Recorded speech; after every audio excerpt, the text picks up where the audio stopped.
Okay, I think we've got a moment in between all the chaos that happens in this house for another little film. Might be a little bit longer than I'd hoped, but anyway. Welcome back. Thank you for turning up. And I'm going to say that again. Here I go. Hello, welcome back. There you go. Thank you for coming back to the more weird, sporadic, what might the word be? Lumbering, lurching, small films. They were good company, they made good stuff. This isn't. And so we have tying up loose ends this time. And what we're going to tie up? We're going to tie up the utility, the Tilly truck, because I've finished the baggage. In fact, I finished it ages ago and then put it to one side, and I kept going, oh, I've forgotten to do that film. So I'm doing it now. Here we go. And there it is with some crud in the back. You'd hardly notice, would you? I've put some, what's it called, corrugated iron in and some bags. In fact, I think I've got some preliminary shots of the baggage. I have. So I'll go and look for those shortly, and I'll tack these onto the front. No, I won't. I'll tack them onto the back, just to be different. We need a bit of novelty in the world. Anyway, here it is. So he's done, at long last. I've just put my finger through the window. Side window. Doing stuff. Just adding not so much colour as slightly different tones.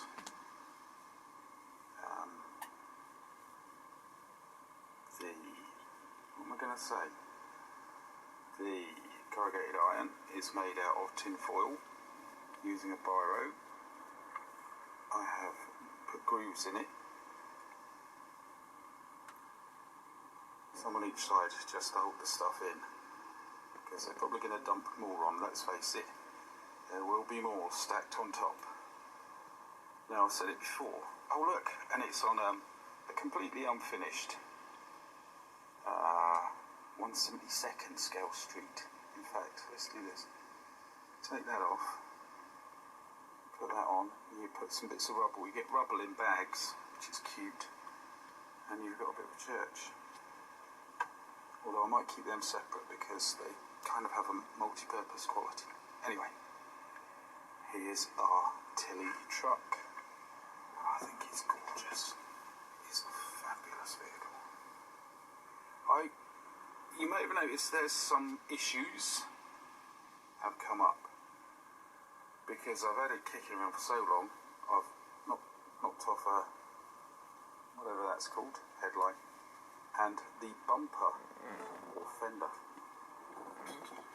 And I'm not that bothered. And I used to, hand on heart, I can't say I used to run,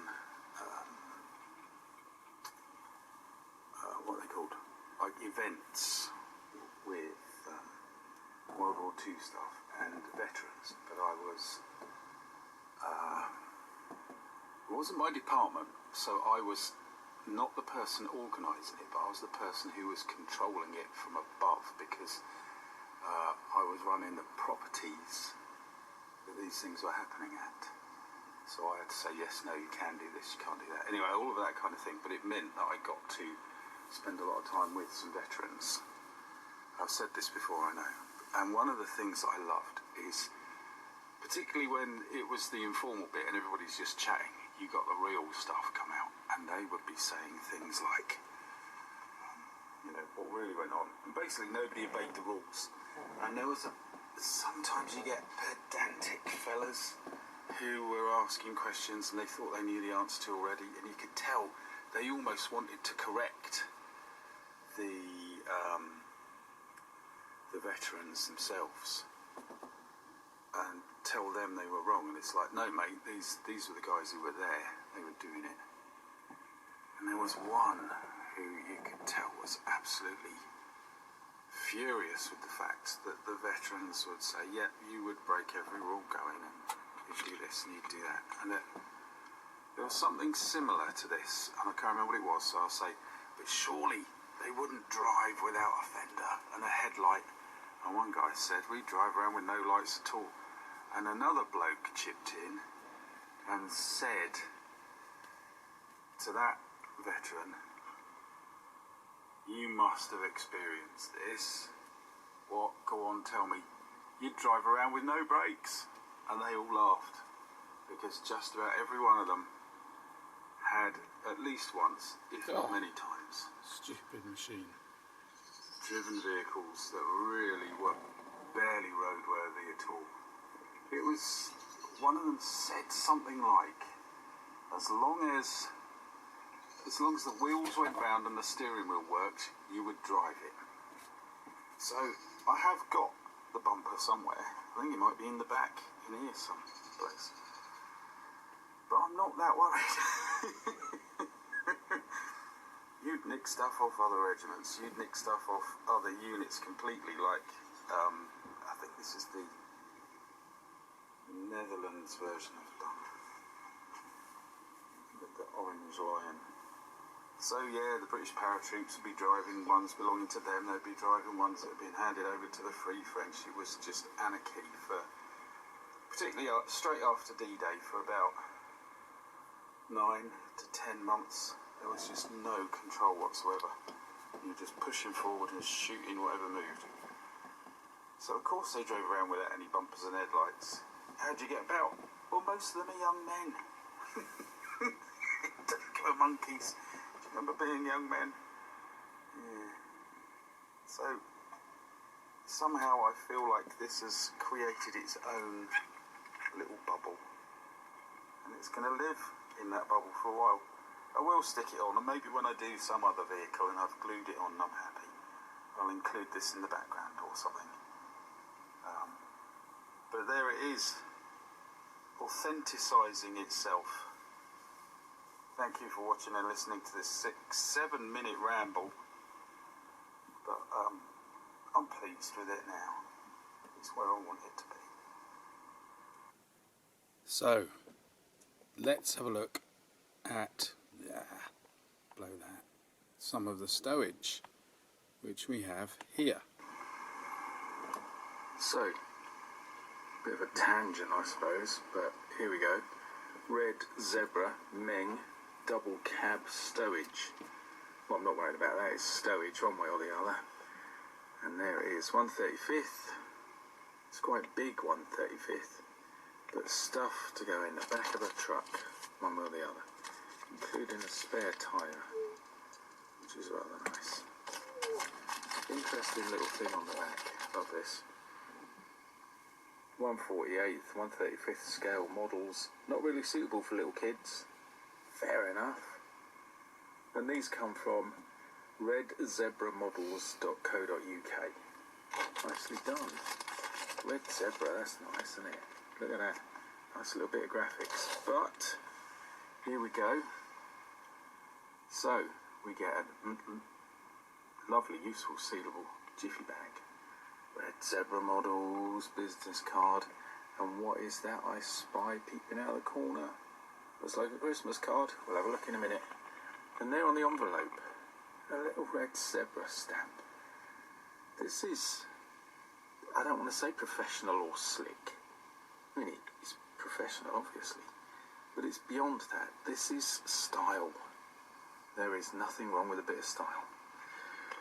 So let's have a look in the little pouch and see what the Christmas card says. Right. Says Merry Christmas from Red Zebra Models, doesn't it? Here we go. Might as well have a look. Merry Christmas from Red Zebra Models. Good stuff, but look at this. It's a red zebra with a Christmas laurel wreath thing. Merry Christmas.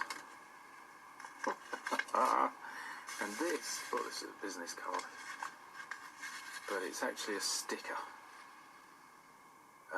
which is brilliant because now I can stick that to something I use more often and I won't forget who they are. Somebody smart is running this company. Hats off to them. Bit of a digression then, but all the same, there we are. We've done the truck and we've done the sort of original version of the Stowge. So now I was thinking, oh yeah, I did some black and white shots at some point of, I think, the Brumbar. So we'll have one last look just to see the individual bits, and then we will move on to see the truck in black and white photos. So what have we got? We don't smack. We've got a bit of casting, which I've chopped off. Oh, I'm smacking the camera around. There might be a bit of casting on the bottom, because it's just got a sort of shrinkage thing going on. But it's massive. It's blooming hard to get off. Or it will be. And when you do it like that, it looks like a box. But there you have a sort of cardboard box with the usual fold every alternate corner down, which is quite clever. Two holdalls, one largely done up, the other one coming apart. A load of stuff, and a large amount of stuff. I like this. This is very adaptable, could be used for a lot of things.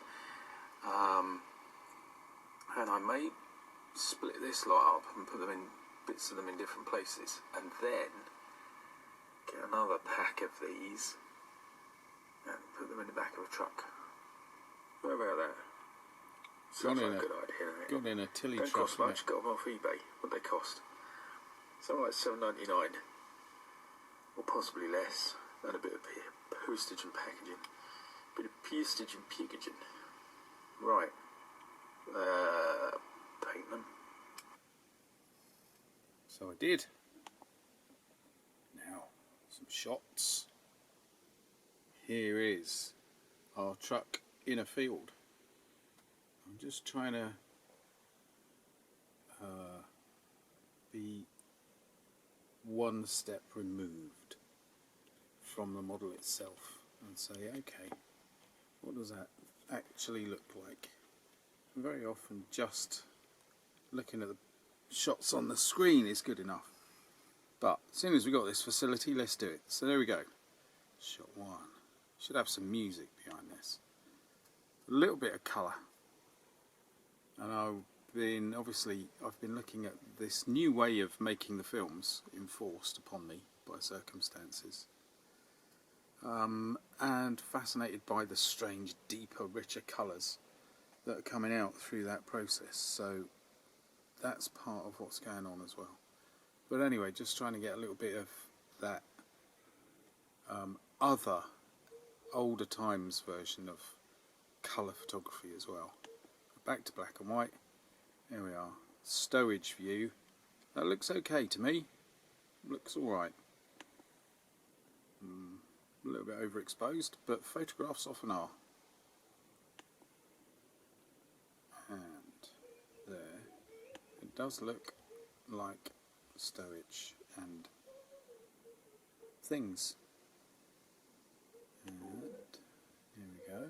Once again. Slightly rear view, and then just a few shots of it in situ. Must be driving through a somewhat damaged farm.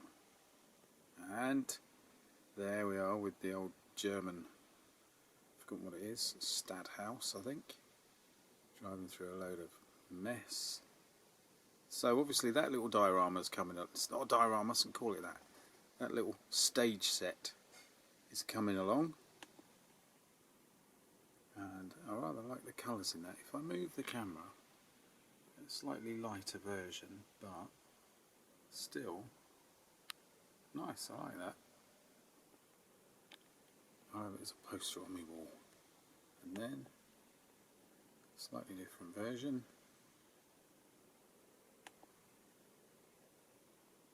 A lovely bit of black and white. And I think, oh, we might have one more. No, we haven't. We are there. So there is our Tilly truck, and there is a bit of black and white, just to get an idea. this thing feels. Black and white's rather nice. Sepia is good as well. Anyway, thank you for watching. We're at 15 minutes now, not such a short film after all. And there'll probably be another one along very shortly. I imagine a short one. But thank you for watching. More coming along very soon.